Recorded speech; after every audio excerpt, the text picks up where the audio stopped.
welcome to the first Creative Mornings of the decade. Well, woo! Amazing stuff.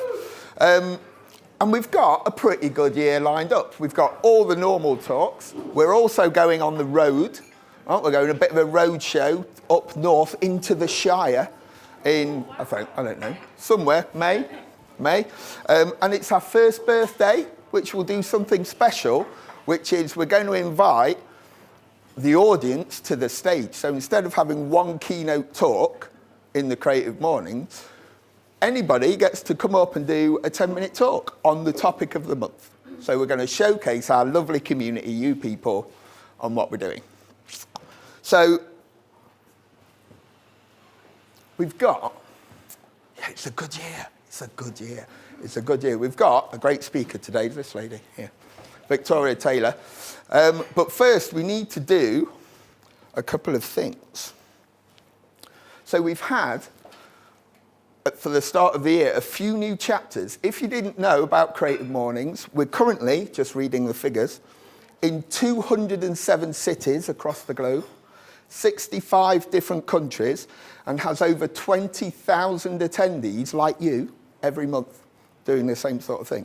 So we're all going to point this way and say hello to a few new chapters with a lovely Derby-ish wave. I'm coming over. Shall I come over? I'll come over. I'll read from here. We've got to say hello to Antalya, Turkey. So everybody go, hi, Turkey. Hi, Turkey. Beautiful.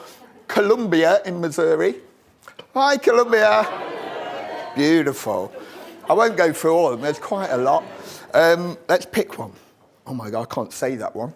Yerevan in Armenia. We're not doing that one. Bologna in Italy. Hi, Bologna.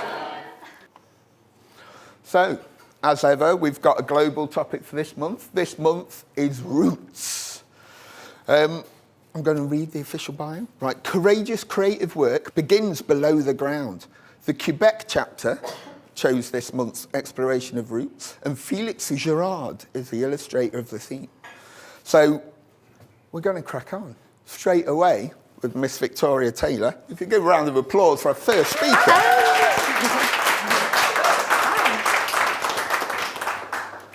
Hi everybody, thank you for having me here today. So today I'm going to be talking about roots. There's me as a fairy there, because I love anything princess and Disney and fairy related. So to repeat what Tim said, courageous creative work begins below the ground, or does it? And that's what I'm going to challenge today, because I'm not sure that it does begin below the ground. And for anybody that knows me, you'll know that I like to challenge anything that's put my way. So I'm going to challenge that today. But first of all, I wanted to sort of say what my definition of roots was really, and what it means to me. So it means a number of different things, and to me it could be when I'm ready to get my hair done, for example, when I've got my roots. Or I was speaking to my friend Sarah in Australia the other day, and she said to me that roots actually means sex in Australia. So it means different things. You've learnt something there today. But actually, you know, when you think of the more traditional interpretation of roots, you tend to think about origins, family, where we're from, where we've come from. And I put this question out to my Instagram community on stories. And I said, what does roots mean to you? Because I wanted to get some interpretation before I came here today. And people said to me, well, I'm not really sure I've got one set of roots. I might have 2 or 3 sets of roots, or 4 or 5 sets of roots. It wasn't just kind of where I was born. I then moved somewhere else, and I had roots there, and I have roots in this part of my life. And it was interesting getting people's different interpretations, which made me want to question all this today. So that is what we're going to do. By looking at these 4 examples. So we've got the piano, and this is a personal story of mine. I'm a pianist, so I'm going to talk to you about the piano. And then the people, I'm going to look at J.K. Rowling and Walt Disney. We're then going to look at this man here. I'm sure everybody recognises this man here, and it's very relevant right now because he is perhaps one of the most talked about men in the world right now with Megxit. So, and it's the Canadian chapter as well, isn't it? So Megxit, yeah. Have you not heard Megxit? Megxit. Yeah, it's all about Megxit. And this, I think this topic came from Canada, didn't it? So, and that's where they are right now. So I thought this was quite relevant. And then we're going to bring it back down to earth, back down to the roots, and finish with the plant. So let's begin. So the piano. So if you think about roots, I was born into a family, some are musical, some aren't. So I have cousins that play various different instruments. I play the piano. My sister can play 2 tunes on the piano. I have family members that just aren't musical at all. And then I have my dad, who gets told he looks like Kenny Rogers wherever he goes. He gets Kenny Rogers, he gets Father Christmas. I think he had Julius Caesar once. But he's probably one of the most musical links in terms of how somebody looks. But if we go back to the piano and we think about, did that stem from how I was born? Some of the family musical, some not. And I would probably say no. There might be a bit of musicality in my genes. However, my piano journey was quite interesting. I had various teachers, and my very first piano teacher, Mr. Christopher Jones, I will never forget him for as long as I live. I remember my mum driving me for my piano lessons week in, week out, and pulling up outside his house, and I would be so scared to go and play the piano with this guy because he would sit, this would be me, and he would be like this, side on side with me, looking at every single note that I was playing on that piano. If I got one wrong, I thought he was going to clip my fingers every single time. And he gave me this understanding of music that it was rigid, and it was really scripted, and everything was reading music, note for note. I learnt my grades with him, so he did train me classically, which was fantastic. However, it didn't really inspire me creatively.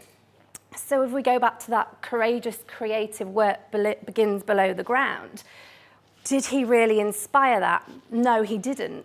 And then I got to my next piano teacher, Mr. Mark Rees. Mark was amazing. He had 2 children in my school, and he was somebody who had a completely different approach to my first piano teacher. And he sat with me and he asked me what my interests were. And I was like, well, I love musicals. I love Phantom of the Opera. I love Les Miserables. So he got me playing all the show tunes that I really enjoyed. And he had me sort of what he called plinky-plonking around on the piano. And I learned that I could just kind of improvise with this hand while I was playing with this hand. And I actually play by ear, so I'm quite lucky that I can hear something and then I can go and start playing it. But he is the person for me that really kind of inspired my ability to be able to play creatively as a pianist. So if you take back to that creative work begins below the ground, was music in my genes below the ground when I was born? Was it there as an origin? Maybe, maybe not. Did the creative work begin at this next stage with Mr. Jones? It definitely didn't. But did it begin at that 3rd stage further along in life with Mark? Yes, it did. So I would say that in that case, creative work was part of the journey. It wasn't something that was sort of built in me, and it wasn't there from the offset. The people. So J.K. Rowling, I think she is one of the most phenomenal, incredible ladies, and she has such an interesting life story. She was surrounded by books, actually, as a child. She was really surrounded by books, and she read books. She wrote her first book at 6 years old, and when she was 11, she published her first novel called The 7 Cursed Diamonds. Maybe that was something to do with the Harry Potter title years down the line. But she was born into a family. Her father was an engineer. Her mother was a science technician. So did she really have that literacy in her genes, in her background? Maybe, maybe not. But I would suggest that the environment that she was in, the nature of where she was, rather than that she grew up with roots in her very roots, I would say that this came from the environment that she was in and the environment that she grew into and the journey she went on. So she studied in university. She went over to Paris. She studied over there, and she worked several different jobs, one of them being at Amnesty International. And she said it was one of the most humbling experiences of her life. She met so many different people from all different walks of life. She learnt lots about children. She did so much for charities. And then she became a teacher. And she went over to Portugal. At this point, Harry Potter had already been conceived. The idea had been conceived. And it had been conceived on a train journey from Manchester to London. And it was a delayed train. And that's when the idea was conceived. And she took over that idea to Portugal. She carried on writing and writing and writing and writing. And during that time, she met her husband. She had a daughter. And then the marriage became quite turbulent. She got divorced. And she packed up her case. She took her daughter. And she moved over to Edinburgh with her 3 manuscripts of the first few chapters of Harry Potter. During that time in Edinburgh, she carried on writing and writing and writing, but she carried on teaching, and she was surrounded by children. If you think about the Harry Potter books, they're all about children and the children in classrooms. And I would say, looking at her story and looking at the things she experienced, that book was made up of those experiences that she was having along the way. Would Harry Potter have been written had she not been a teacher? Would it have been written had she not faced some of the hardships she faced? Would she have had the empathy that she had with the characters if she'd not had that experience with Amnesty International? I would say that work was something that was progressive and certainly not something that was genetic in her roots. So I would say, in her case, it was probably a result of the environment rather than something that was planted firmly in the ground. Walt Disney. Now I'm going to ask some fellow friends to step up here and help me with this morning.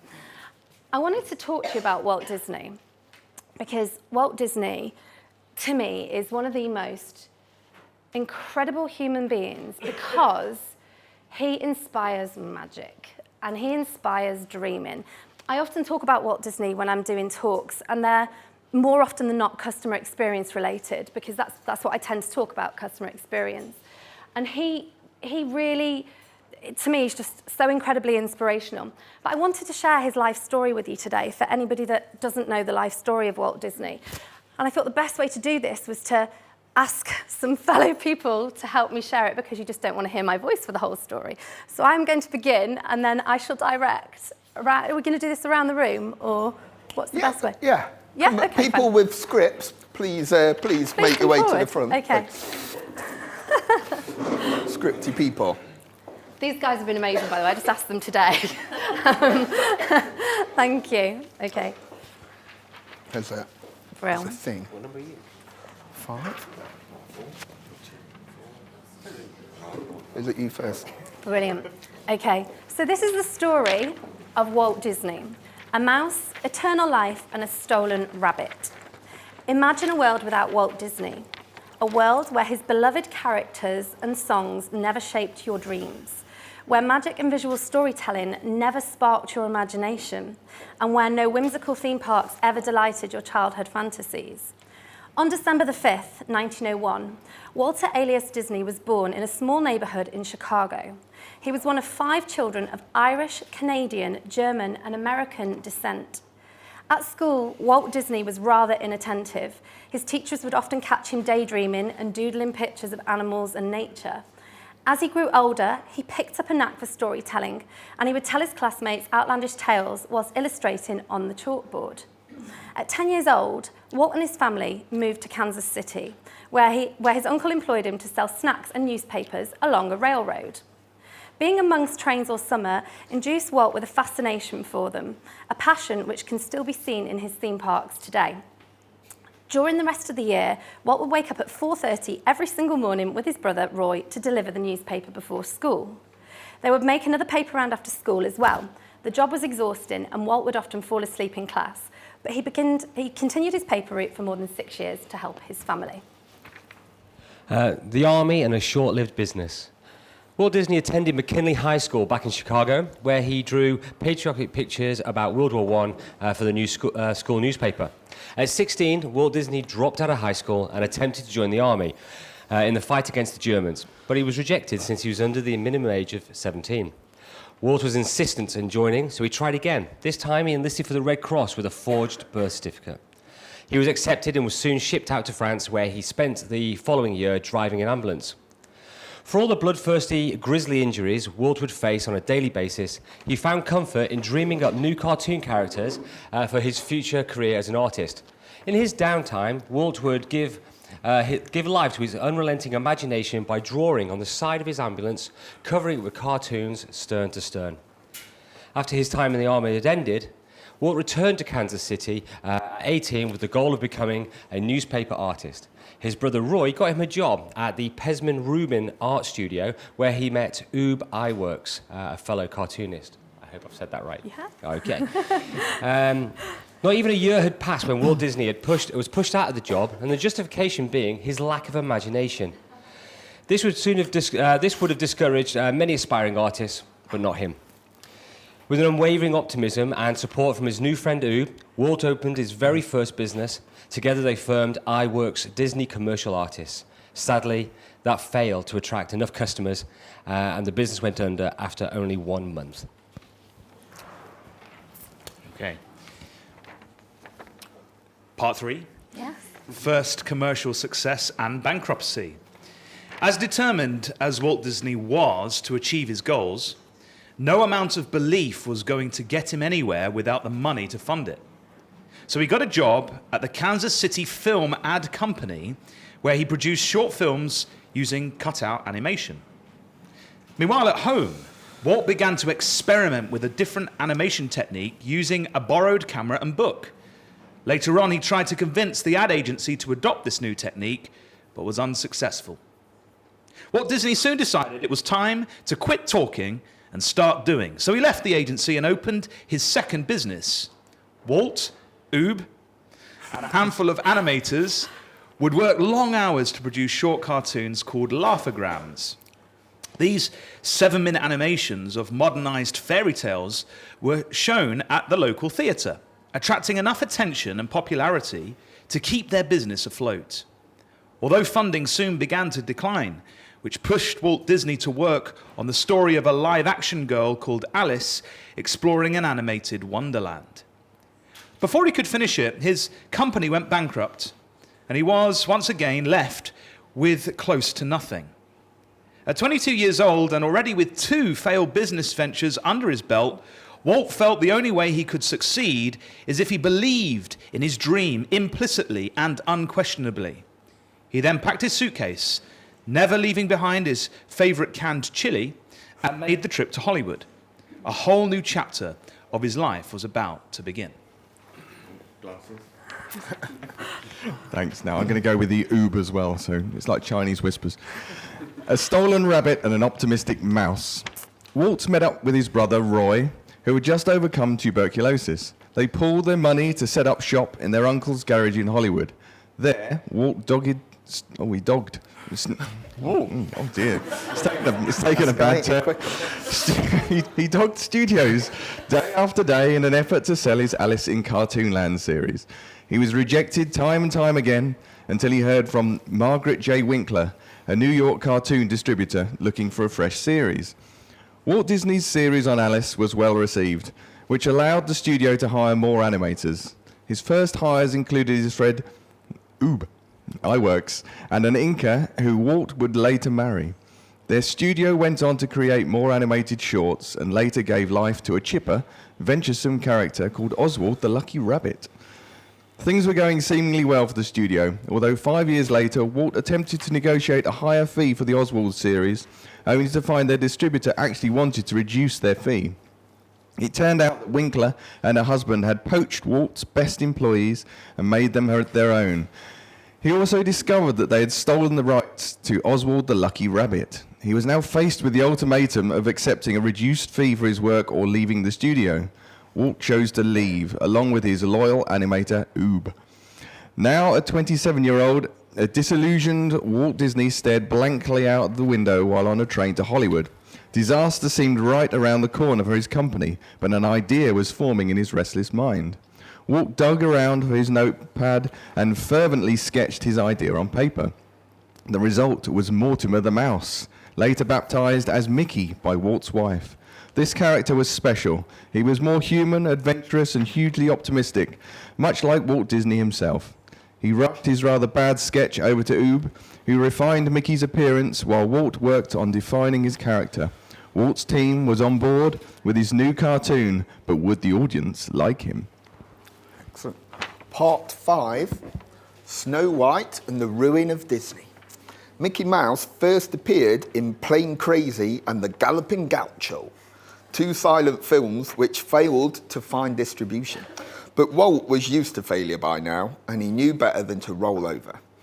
He and his team decided to integrate synchronized sound into a 3rd short called Steamboat Willie, with Ube in charge of animation and Walt lending his own voice as Mickey's, the first ever sound cartoon to hit the NY Colon Theatre in 1928. I think it's Colon Theatre. Sorry if it's not. It became an instant sensation. The reviews were beyond glowing, and plans of Mickey merchandise began to bloom. Soon enough, film studios began to line up with all sorts of deals for Walt. From experience, he never sold the rights to his prized Mickey. Along with his passionate team, Walt formed Disney Studios and went on to create a series of sound cartoons. Gradually, their humorous animations and lovable characters flickered across televisions all over the country. 6 years and many successful animations later, Walt Disney continued to push the limits of animation by announcing his first full-length feature film, Snow White and the Seven Dwarfs. Everyone thought this was a terrible idea. His wife and his brother tried to talk him out of it, but Walt took multiple bank loans and spent the next 3 years producing his vision. His very own team thought the film would ruin Disney Studios. Yet Walt Disney persevered. And in 1937, the film became the most successful motion picture of the year. It won dozens of awards and turned enough profit to pay off every bank loan at the same time. Thank you, guys. Well done, Dad. Thank you. Thank you so much. So I'm going to finish the story. Thank you so much, everybody. This might seem quite long-winded, but it's worth it. So, materialising magic and creating a legacy. For years onward, Disney Studios completed a string of popular animated films and introduced countless iconic characters. But Walt was well known as a workaholic dreamer, and his mind was brimming with even more ambitious ideas. One particular Saturday, with his daughters, Walt sat on a park bench eating peanuts while his girls played on the merry-go-round. As he watched them, he began to daydream of a place where parents and children could have fun together. His plans for a theme park began to hatch, and it would be like any other, where people of all ages could explore and revel in fantastical experiences. In 1954, the first Disneyland opens its doors to thousands of a waiting public. And despite the counterfeit tickets and abounding technical difficulties, Disneyland was an instant success and became known as a truly magical place. Now, over 50 years old, Walt Disney had finally made his wildest dreams come true. His animation companies were flourishing, his characters were loved by many, and his productions were crossing borders into other countries. He had successfully transformed the entertainment industry and delighted people of all ages with his extraordinary vision. It wasn't long before he began plans for a new theme park. Sadly, before construction was complete, his lifelong habit of chain smoking finally caught up with him. In 1966, Walt Disney passed away from lung cancer. Although his unfinished venture was not lost, his brother Roy continued working on the theme park, which opened in 1971 under the name Walt Disney World. Regardless of how many years have passed since his death, Walt Disney continues to live on as a central figure in the history of animation. Although his reputation has changed over the years, he remains known as a national treasure for the US and a cultural influencer worldwide.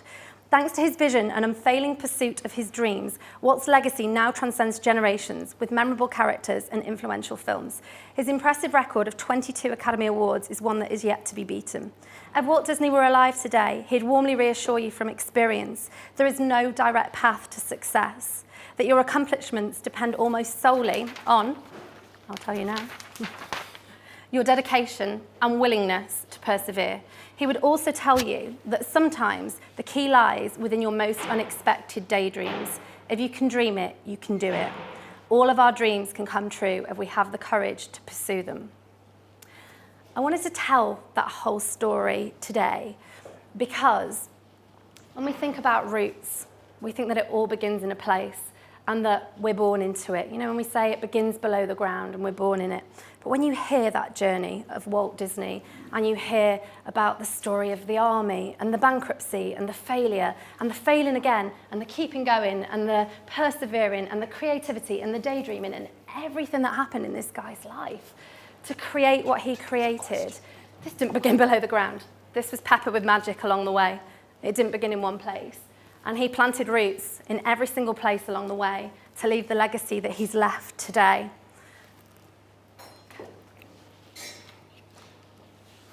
And finally, Prince Harry, before we get to the last bit. So Prince Harry, I think this is a really interesting one when it comes to roots, because this guy here has the most traditional roots probably, with all eyes on him all over the world right now. Whatever your opinion of Megxit, of whether Harry and Meghan are doing the right thing, I say all power to them and good luck to them in this chapter. I'm thrilled for them. But he's made a bold move, moving away from his roots, a really, really bold move. And look at Harry as a royalist, and you look at him as somebody who has created such incredible charities, and the work he has done, the Invictus Games, and the work he's done with the military, and he's just an incredible human being. He suffered an astonishing loss at such a young age. And this must have taken some real courage to say, I'm turning away from my roots, and I'm going on to the next chapter. And I think right now, I thought, we don't know the ending of this. This is a journey that we're watching unfold every single day. And he's taken his roots now and he's moving them somewhere else. This is the new part of the journey. This is the next chapter. And whilst his roots, this part of his life is, still a part of him, he's going, no, this is on to the next part. This is the next opportunity. This is the next part of my life. So whether you like, love, loathe what's going on, I think this is a fascinating journey to watch around roots, because who knows where it's going to go, but I certainly hope that it's going to be a successful journey for these guys over in Canada. And finally, the plant. I wanted to bring it back down to earth, which is where this all began with roots. And to show you this, if you watch a plant forming and you watch how a plant grows, very often you just look at the leaves that flourish above. But if you watch what happens as the plant grows and the plant comes through the top, it's growing really slowly, so I'm going to just point to this whilst it's growing. As the plant grows, what you'll see happening is you'll see the roots, and the roots spread, and the roots grow too. So the roots get deeper and deeper. You can see here, and they get bigger and bigger and bigger. So does creative work begin below the ground, or actually does the work above the ground help strengthen what's below? And I would say that your roots aren't fixed in one place. You're not in one place. You're not like a plant. You can move anywhere. And whilst you stay true to your roots in many ways, don't forget that you can grow those roots, and you can help those roots to grow with your journey and the magic that you sprinkle along the way. So if we come back to that first statement, I would say it should be something a bit more like this. And that's courageous creative work begins above and below the ground, and each fuels the other to grow. So today, when you go, I want you all to take, I've done a plant here for everybody with a shameless business card, but I've popped in some plant seeds and I've watered them to now, it's over to you now. So you can take those plants with you, move them wherever you go, take them with you, but I'd just like it to remind you along the way that keep sprinkling that magic, and don't think you're fixed in one place and that you have to remain true to something, because you'll never explore potential if you stay in one place and you think that it's just all around one set of roots. That's it. Thanks very much. Thanks. It's gone.